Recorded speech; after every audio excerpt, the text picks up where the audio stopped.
अस्सलाम वालेकुम my viewers, उम्मीद करता हूँ आप लोग सब खैरियत से होंगे। तो आज जो ये मैं वीडियो बना रहा हूँ, मेरे पास व्हाट्सएप आए थे और मेरे पास कुछ ईमेल्स आई थी मेरे व्यूअर्स की, जिन्होंने मुझसे पूछा था कि सर हम जो है मलेशिया आ रहे हैं स्टूडेंट वीज़े के ऊपर और हमारी कॉलिंग अप्रूव हो गई है। और कुछ इंडिया से भी थे, कुछ पाकिस्तान से थे। तो आप उस बारे में बताएं कि जो इमिग्रेशन पे जो एक्सपीरियंस होता है वो कैसा होता है यहाँ पे मलेशिया के बॉर्डर के ऊपर कोलमपुर पे। तो उस हवाले से आप हमें बताएं। ठीक है, इसमें दो तीन चीज़ें हैं वो मैं आपको बता देता हूँ कि उस पर आप उससे अच्छा ये भी सारे साथ में क्वेश्चंस थे कि इस स्टूडेंट वीज़े के ऊपर हम जॉब कर सकते हैं कि नहीं कर सकते।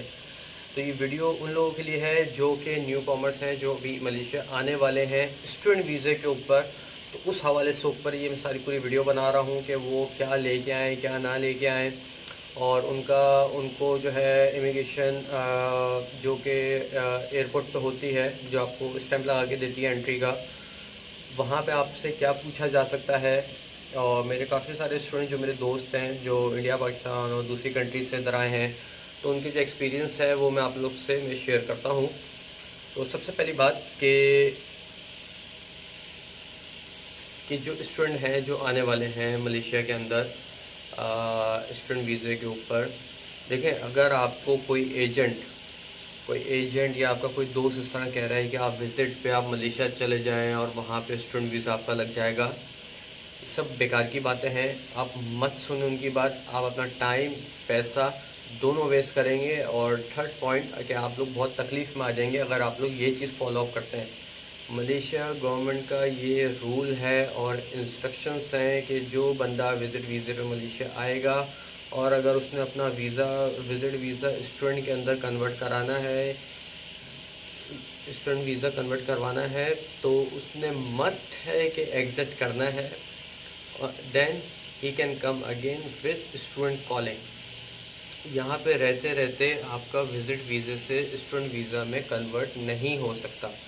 बहुत सारे ऐसे एजेंट भी आपको मिलेंगे कि नहीं हम तो करवा देंगे और हम तो ये हम तो वो। ऐसा कोई सीन नहीं है, सारी बेकार की बातें हैं। आप लोग सिर्फ फंसेंगे और कोई बात नहीं है। और दूसरा, जो लोग स्टूडेंट यहाँ पे आ रहे हैं जिनकी कॉलिंग अप्रूव हो चुकी है, जिनकी 2 डोजेज़ भी कंप्लीट हो चुकी हैं, तो इस पे 2-3 पॉइंट्स हैं वो मैं आप लोग को बता देता हूँ कि वो क्या पॉइंट्स हैं। सबसे पहला पॉइंट कि जब आप स्टूडेंट वीज़े पे इधर आ रहे हैं, आप क्या लेके आएँ। देखें, यहाँ पे सारा सामान मिल जाता है। ठीक है, दाल चावल आटा वाटा, आप कुछ जंगल में नहीं आ रहे हैं, यहाँ पे आपको सारी चीज़ मिल जाती है। तो खाने पीने का सामान तो बिल्कुल ना लेके आएँ। ठीक है, बर्तन आपको लाने की ज़रूरत नहीं है। यहाँ पे एक शॉप होती है DIY के नाम से, मैं अभी यहाँ पे मेंशन कर रहा हूँ और डिस्क्रिप्शन में भी उसका मैं लिंक दे दूँगा। वहाँ पे आप जाएँ, बहुत सारे स्टोर्स उनके बने हुए हैं। वहाँ पे चीपेस्ट प्राइस पे जो है चीज़ें मिल जाती हैं। Crockery, utensils, spoon, fork, plates, fry pan, each and everything you can get from there. ठीक है, तो सामान लाने की आपको कोई ज़रूरत नहीं है। खाने पीने की भी यहाँ पे सब कुछ मिल जाता है। और यहाँ पे एयरपोर्ट पे एक्सपीरियंस, ओके, जब आप इधर लैंड करते हैं, जब आप जहाज़ से जब उतरेंगे, उतरने के बाद एक लाइन होगी जो आपके साथ जो पैसेंजर्स और भी बैठे हुए होंगे, आप उनको फॉलो करते रहें। इमिग्रेशन के काउंटर होंगे 3, 4, 5 इस तरह। मतलब अब वो डिपेंड करता है कि आप लोग किस टाइम पे आ रहे हैं। रात की फ़्लाइट है तो नॉर्मली 3 से 4 काउंटर खुले होते हैं। अगर आप दिन में आ रहे हैं तो 5-6 काउंटर खुले हुए होंगे। तो उस काउंटर की लाइन लगी होगी, आप लाइन पे लग जाएं। लाइन पे लगने के बाद देखें आपने क्या क्या डॉक्यूमेंट्स को कैरी करना है। सबसे पहले स्टूडेंट का जो यूनिवर्सिटी का जो एक्सेप्टेंस लेटर होता है वो, कॉलिंग का लेटर वो, और लास्ट आप डिग्री वगैरह आप रख लें एहतियाती के तौर पे। ये सारा मोबाइल पे नहीं होनी चाहिए, क्योंकि अभी लास्ट ईयर कुछ स्टूडेंट आए थे तो उन्होंने प्रिंट आउट नहीं करवाया था फिज़िकली पेपर। वो मोबाइल पे ऑफिसर को दिखा रहे हैं कि ये देखें ये देखें ये देखें। ऑफिसर ही बोले ये क्या है। तो इस चीज़ को थोड़ा आप अवॉइड करें और केयर करें कि आप जो है प्रिंट डॉक्यूमेंट्स लेके आएँ अपने हाथ में कैरी करके। और उसमें डॉक्यूमेंट्स में मैंने आपको बता दी क्या क्या डॉक्यूमेंट। जब आपकी बारी आएगी इमिग्रेशन काउंटर पे, तो आपसे ऑफिसर पूछेगा। देखिए, नॉर्मली स्टूडेंट वीज़े के लिए उनको भी पता होता है, उनके पास सारा रिकॉर्ड होता है। ठीक है, वो सिर्फ आपका पासपोर्ट नंबर मारेंगे अपने सिस्टम में, सारे डिटेल सामने आ जाएगी। आपने एक तो सबसे पहली बात कि आपने कॉन्फिडेंट होना है। ठीक है, कॉन्फिडेंटली आपने जवाब देना। आपको चोरी करने तो नहीं आ रही है, आपको कोई और जो है अपना पॉइंट तो नहीं है मलेशिया आने के लिए। आप आ रहे हैं इधर स्टडी के पर्पज़ के लिए। तो आप आपको जो है कॉन्फिडेंटली उसको जवाब देना है, नर्वस बिल्कुल भी नहीं होना है। उसके बाद ये करने के बाद मैं आपको अपना भी एक्सपीरियंस बताऊंगा कि जब मैं मलेशिया आया था तो क्या मेरे साथ हुआ था। आपने नर्वस बिल्कुल भी नहीं होना है। ऑफिसर आपसे पूछेगा कि आप इधर स्टूडेंट वीज़े पे आए हैं, आप इधर पढ़ने के लिए आए हैं, आप उनको बोलेंगे यस ऑफ कोर्स। वो आपसे पूछेंगे कि कौन से कॉलेज या यूनिवर्सिटी के अंदर आए हैं। जाहिर सी बात है कि आपको पता होगा। देखें, आप उनको ये बात नहीं बोल सकते कि सर पेपर पे लिखा हुआ है। उसको पता है कि पेपर पे लिखा हुआ है, लेकिन वो आपके मुंह से सुनना चाहता है। ठीक है, आप उसको बताएंगे कि मैं इस कॉलेज या इस यूनिवर्सिटी के अंदर हूँ। फिर वो आपसे पूछेगा कि आप कौन से प्रोग्राम में आप एनरोल हो रहे हैं। भाई आप जो है किस सब्जेक्ट में आप पढ़ने के लिए इधर आए हैं, मतलब आप फाउंडेशन कर रहे हैं, ग्रेजुएशन कर रहे हैं, कौन सी फैकल्टी में कर रहे हैं, ये भी आपको पता होगा। आप फ़ौरन से क्विकली आप उसको जवाब दे दें, आंसर दे दें। वो आपका असल में आपको वो ये क्यों पूछते हैं, एक तो उनकी ड्यूटी होती है, सेकेंडली वो आपका कॉन्फिडेंस लेवल चेक कर रहे होते हैं। अच्छा, आप लोगों ने मुझसे ये चीज़ पूछा था कि हमें क्या वहीं से, एक मिनट बोल रहा हूँ, ये एक मुझे मैसेज आ गया है। ओके, हमें क्या स्टूडेंट वीज़ा एयरपोर्ट से ही मिल जाएगा? नहीं, ऐसा नहीं होता कि एयरपोर्ट से आपका स्टूडेंट वीज़ा, वो आप उधर गए, उसने आपने उसको आंसर दिया और उसने आपको स्टूडेंट वीज़ा दे दिया। नहीं, ऐसा बिल्कुल भी कोई सीन नहीं है। वेट, हाँ, मैं एक मैसेज आ रहा है मुझे। ओके सॉरी, वो मुझे मैसेज आ गया था तो मैं उसको रिप्लाई दे रहा था। अच्छा, ऐसा कोई सीन नहीं होता है कि आप इधर एयरपोर्ट पे आए और आपने उसको आंसर दे दिया और इधर ही आपका पासपोर्ट सबमिट हो गया और आपको स्टिकर लग गया स्टूडेंट वीज़ा। नहीं, ऐसा कोई सीन नहीं होता। आपको एंट्री की स्टैम्प देगा 30 डेज़ की। आप उधर जाएंगे, आप अपनी कॉलेज या यूनिवर्सिटी के अंदर, वहाँ पे जो इंटरनेशनल स्टूडेंट का जो डिपार्टमेंट होगा वहाँ पे जाएंगे, अपना पासपोर्ट सबमिट कराएंगे, अपने सारे डॉक्यूमेंट्स देंगे। फ़ीस आपने ऑलरेडी पे की हुई होगी, उसके बाद आपके पास रिसिप्ट होगी, अब वो करने में जमा करा देंगे। तो फिर वो स्टूडेंट डिपार्टमेंट जो है वो अब उनका एक अपना क्राइटेरिया होता है स्टूडेंट का, वो अलग से उनका बना हुआ होता है डिपार्टमेंट इमिग्रेशन के अंदर। आप बस स्टूडेंट को अपनी यूनिवर्सिटी कॉलेज जाके सारे डॉक्यूमेंट सबमिट करने हैं, स्लिप देनी है फ़ीस की, और बाकी वो लोग खुद आपको जो है वीज़ा लगा के दे देते हैं। जब आपसे वो पासपोर्ट लेंगे तो आपको एक जो है लेटर बना के दे देंगे यूनिवर्सिटी वाले या कॉलेज वाले कि इनका पासपोर्ट ये स्टूडेंट है, ये पासपोर्ट नंबर है और इनका पासपोर्ट हमारे पास है, स्टिकर लगने के लिए गया हुआ है। वो पेपर लेके आप पूरे मलेशिया में आप ट्रैवल कर सकते हैं। अच्छा, अब आते हैं जॉब के ऊपर, स्टूडेंट वीज़े के जॉब के ऊपर। देखें, यहाँ पे अगर आप फाउंडेशन कर रहे हैं, ग्रेजुएशन कर रहे हैं, इवन कि आप मास्टर्स कर रहे हैं, यहाँ की गवर्नमेंट आपको परमिट नहीं करती है कि आप इधर जो है जॉब कर लें। ठीक है, हाँ, पीएचडी के अंदर कुछ आपको आवर्स मिलते हैं जो आप पार्ट टाइम में जॉब कर सकते हैं। ठीक है, कोई भी आपको बोलता है ना कि आप फाउंडेशन पे चले जाएं, आप पार्ट टाइम में जॉब कर सकते हैं, फलाना ढिमाका, देखें जॉब तो आप कर सकते हैं और आपको मिल भी जाएगी, किसी न किसी वेटर की मिल जाएगी, किसी पैकिंग कंपनी के अंदर मिल जाएगी। कहीं ना कहीं आपकी जो आपके एक्सपेंसेस हैं, बेसिक जो है एक्सपेंसेस, वो आपके कवर अप हो जाएंगे। लेकिन अल्लाह ना करे, अगर उसके अंदर उस जहाँ पे आप जॉब कर रहे हैं, जहाँ पे आप काम कर रहे हैं, वहाँ पे इमिग्रेशन की रेट अगर बढ़ गई तो आपको डिपोर्ट कर दिया जाएगा। ये यहाँ का लॉ है। तो प्लीज़ इस चीज़ से आप ज़रा जो है अवेयर रहें। मैं ये वीडियो सिर्फ इसलिए आप लोग को बता रहा हूँ अवेयरनेस के लिए कि जो लोग स्टूडेंट यहाँ पे आके जो मिस्टेक्स कर जाते हैं।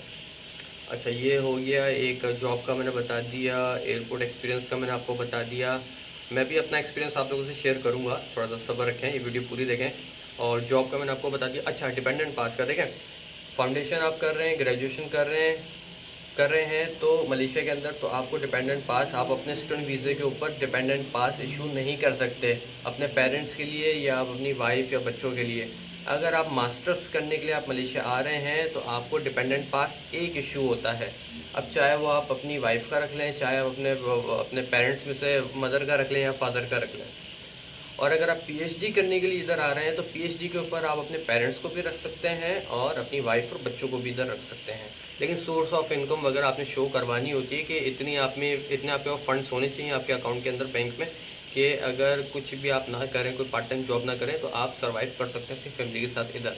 तो वो सारी पूरे डॉक्यूमेंट्स कंप्लीट होने के बाद ही गवर्नमेंट यहाँ पे देखती है कि आपको डिपेंडेंट पास देना चाहिए कि नहीं देना चाहिए। नॉर्मली ये है कि डिपेंडेंट पास मिल जाता है यहाँ पे। अब आते हैं मेरी स्टोरी के ऊपर कि मेरे साथ एक्सपीरियंस कैसा रहा था। लोग मुझसे पूछते हैं कि सर आप कौन से वीज़े के ऊपर आए हैं और कौन सा वीज़ा है आपके पास। देखिए, मैं जब इधर आया था, बहुत सालों पुरानी बात है, जब मैं इधर आया था, मैं आया था इधर कॉलिंग वीज़े के ऊपर। ठीक है, DP10 के डिपेंडेंट पास की कॉलिंग के ऊपर मैं इधर आया था। जब मैं इधर आया, उधर मैं आया था एयरलंका से, श्रीलंकन एयरलाइन से। पहले कोलंबो में स्टे था, कराची से, फिर कोलंबो से इधर था, और सुबह सुबह इधर लैंड होना था 7 या 7:30 बजे, जहाँ तक मुझे याद है। लैंड हुआ मैं इधर। लैंड होने के बाद जो क्यू थी, मैं उसके पीछे मतलब साथ साथ चलता गया। इमिग्रेशन का काउंटर आया, कॉलिंग मेरे हाथ में थी और पासपोर्ट भी था, उस पर स्टिकर लगा हुआ था विज़िट वीज़े का। तो जब मेरी बारी आई तो उसने मुझसे पूछा कि आप इधर क्यों आए हैं। तो मैंने कहा मैं तो इधर, मेरे पेरेंट्स हैं और मेरी पूरी फैमिली इधर है, तो मैं इधर आया हूँ उनके पास रहने के लिए। तो उन्होंने कहा अच्छा ठीक है। तो फिर मैंने बिना बोले, जो मेरे पास जो कॉलिंग का जो पेपर था वो मैंने सामने रख दिया, उसके बोलने से पहले ही। उसने वो कॉलिंग का पेपर देखा, वो मलेशियन लैंग्वेज में होता है, इंग्लिश में नहीं होता है। तो उसने पढ़ा, उसने कहा ओके यू वेट है। वो अंदर गया। तो वो 10 मिनट के बाद वो एक अपने ऑफिसर के साथ आ रहा, उसके ज़्यादा फूल लगे हुए थे। मैंने कहा लो भाई, हो गया भैया आपका काम, तो या तो ये डिपोर्ट करेंगे, या तो ये जो है पिंजरे में डाल देंगे।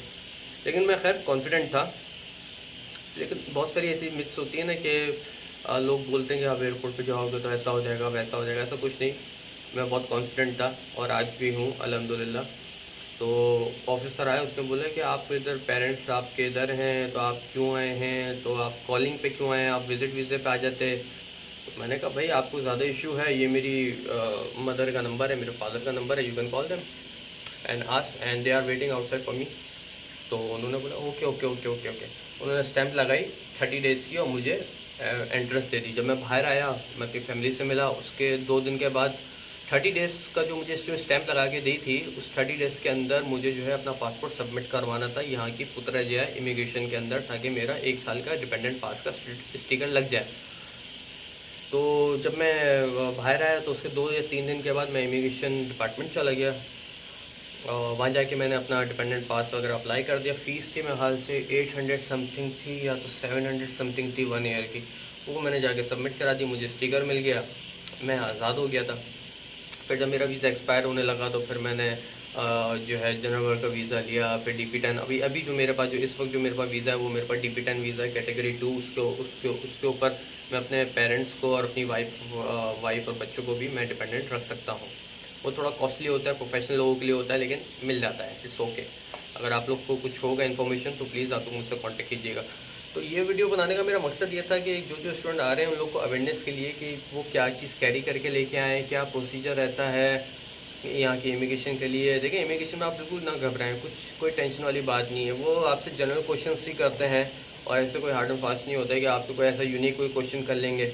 उनको भी पता होता है कि आप स्टूडेंट हैं, नए नए आप आए हुए हैं, घबराहट होती, नर्वस होता है बंदा, तो वो एक रूटीन वाले उनके क्वेश्चंस होते हैं, ऐसी कोई बात नहीं है। तो ये था अभी पूरी वीडियो। तो इंशाल्लाह फिर भी आप लोग का कोई क्वेश्चन हो, आप लोग चाहते हैं कि मैं उस चीज़ के ऊपर मैं पूरी तफसीलन में वीडियो बनाऊं, तो प्लीज़ आप लोग मुझसे जो है कांटेक्ट कीजिएगा, कमेंट्स कीजिएगा, ईमेल्स कीजिएगा। तो इंशाल्लाह फिर आप लोगों से मुलाकात होती है। अपना बहुत ज़्यादा ख्याल रखें। अल्लाह हाफ़िज़।